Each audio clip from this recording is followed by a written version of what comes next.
Hey, what's up, fam? It is day 2 of my DVC. And what an awesome day. Like, for real though, my ass is tired. If you see, I got on my hair today. I know yesterday, well, first of all, update. I don't hate it, but I still prefer like this. This is like my everyday. Some people wear jackets every day. Some people wear hats every day. I wear this wig. This wig is my life source. It's my safety blanket. It's what I need to be me. It's part of my everyday life. So it's the end of my day, and it's getting close to that time to take it off. But anyway, today I went to this black wellness thing over here at the local college. What a good fucking time. Like, so the event was in response to like some shit that happened on the campus dealing with racism, because you know everywhere's always dealing with racism. The point is that it was an event for black people to be black people, to celebrate being black people. I woke up this morning and I was like, I'm gonna make myself look on point, on fleek. We're gonna get up, we're gonna shave, we're gonna break out the good makeup. You know, we're gonna make sure our eyeliner's on point. Ain't gonna be no smudges. You know, take the Q-tip. You all know what I'm talking about. Went through all the trouble. My roommate got up on time. You know, I was finishing up. I was listening to my jam. You know, I was listening to J. Cole. You all know which album I'm talking about. It's my joint. Apparently, best song ever. Listening to it, and we were about to head out the door, and I'm like, oh, let me grab my keys. So here's the thing about me. For a long time, I had an MO as being a person who lost their keys, and I thought that part of my life was over. So I go and look, and my keys aren't there. So I'm like, whatever, you know, they were in my back pocket of my pants yesterday. They could have been anywhere. So I start tearing up my room. I can't find them. I start knocking shit off of the table, starting to freak out, you know, because like 30 minutes have gone past, you know. I'm the type of person, I want to be on time to everything. And by on time, I mean 15 minutes early. Like, we live in that kind of life. Especially since, like, I personally harp on people for being on time. And when I'm not on time, I feel like it reflects badly on me. Hashtag practice what you preach. So I start freaking out. I'm just tearing up my house, looking all over the place for it. I'm like, and then my roommate's like, hey, you know, if you don't find the keys, why don't you call your girlfriend and see if she'll come and pick you up? So, you know, I'm like, you know what? That's solid. Here's the thing about my girlfriend. Like, I love Emily to death. Emily is my boo-boo. She is my strength. She is the light of my world. She doesn't pick up stuff all the time. And also, to appreciate, to like counter flip on this, I'm dramatic when I get stressed. Like, this is why it's like, it's a big part of like who I am as a person. I do everything early so I don't stress later. So I'm always like, I'm cool like a cucumber. Today I was not a cucumber, I was a hot pickle. I'm really hungry. Anyway, so I started freaking out, and I got upset.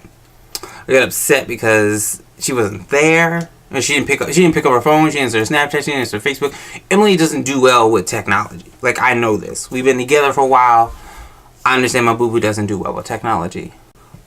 But today I needed her to do well with technology. So even if she couldn't come pick me up, just to be there. You know, like, to calm me down and tell me shit was going to be okay.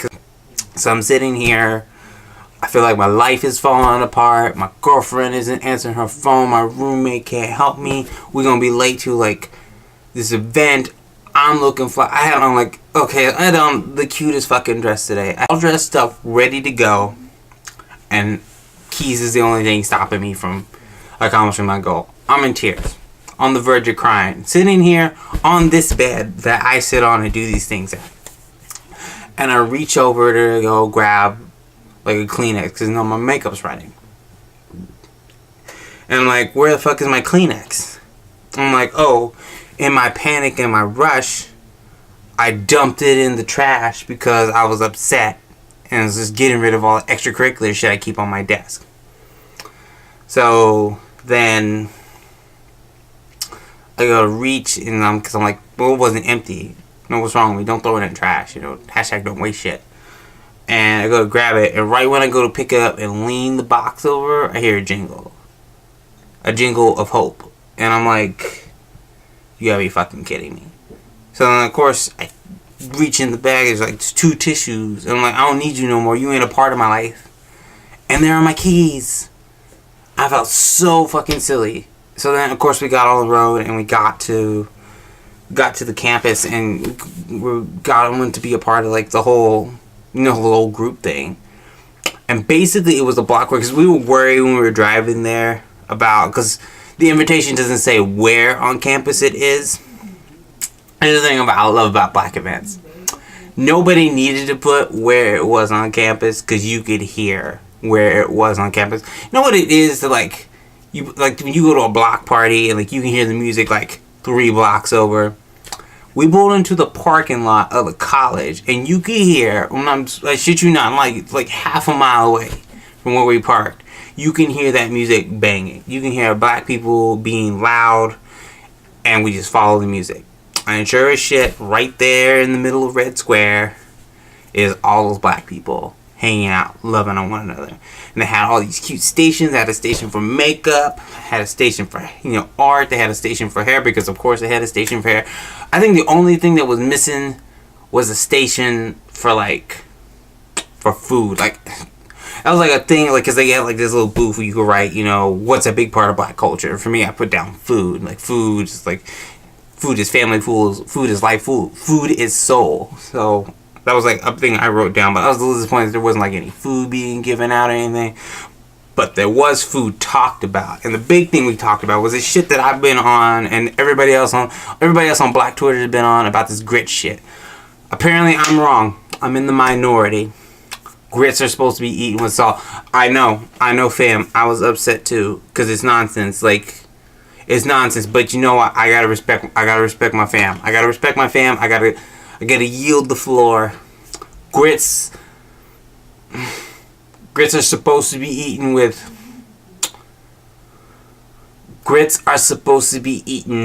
salt and butter. Ugh, God, I can't, like, I hear the words come out of my mouth, but that's the way it is. I'm gonna try it. I think it's nonsense. Grits are supposed to be eaten with sugar, but for now, the argument has been settled. The people have spoken. The black people have spoken. Grits is supposed to be eaten with salt. But anyway, but it was such like a good event, because like, for me, first of all, I live in Washington. Washington is white as fuck.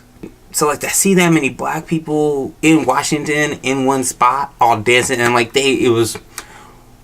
we were there for like an hour. And they had all right music, and then like Ari mentioned that they were hungry, and I was like, I'm hungry too. Let's stop and get a burrito. The moment I turn around and go grab a burrito, they start playing my song, right? And I'm like, well, I can't leave now. I gotta dance to this song, because of course you gotta dance. So then I'm dancing that song. I'm like, all right, I was feeling it, blah blah. And of course they played everything you played to get motherfuckers to dance, They played your Rihannas, they played the Electric Slide, they played Wobble, they played everything. Everything you need to like get black people like to huddle together as a group, and we all know the dance. There was some Soulja Boy in there. You'd be amazed how many of them goofy ass dances you remember. Like, there was some hyphy in there, there was some Yin Yang Twins. You know how long it has been since I have heard a Yin Yang Twins song? Like 2003. Like, when Free and AJ was still hosting 106 in Park, hashtag bring Free and AJ back. I don't know if they came back, like if BET got over their shit, but I need them to bring that back. I need Hits from the Street. I need Rhapsody to the Basement with Tigger, and the real Tigger, and not the other Tigger. You all know who the fuck I'm talking about.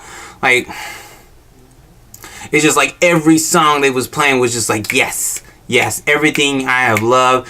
All the dancing I have been doing in my room for the last 5 years is coming for this moment of me dancing with all these black people. It was super empowering. I fucking loved it.